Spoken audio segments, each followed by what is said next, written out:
আজকে আমি বিকালে অ্যারাউন্ড 5:30-6টার দিকে ওদের বাসায় যাই, যে অনেকক্ষণ বসেছিলাম, কথা বলতেছিলাম।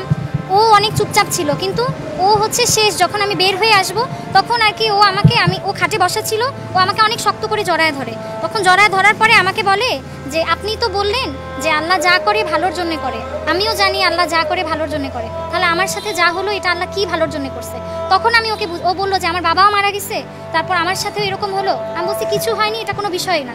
আর তোমার বাবা মারা গেছে, ওকে আমি ভালো করে বুঝাই বললাম যে তোমার বাবা মারা গেছে, এটা হয়তো তোমাদের জন্য কষ্টকর, কিন্তু এটা ওনার জন্য ভালো, কারণ উনি হচ্ছে জান্নাতে চলে যাবে, তোমাদেরকেও নিয়ে যাবে। আমি ওকে যতটুকু আমার পক্ষ থেকে বোঝানো সম্ভব।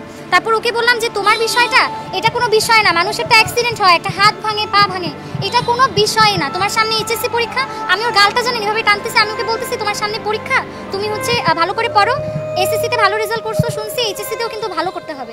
ওকে আমি এইভাবে করে, এই যে দেখেন এটা হচ্ছে এই যে দেখেন 6:51 বাজের ছবি, আমরা একসাথে ছবি তুললাম আজকে, আমি সেম জামা পরা, কিন্তু আমি রাতের দিকে যখন আর কি অফিস থেকে ফোন দিল আমি তখন শুনি ও মারা গেছে। এটা একেবারেই কাম্য ছিল না।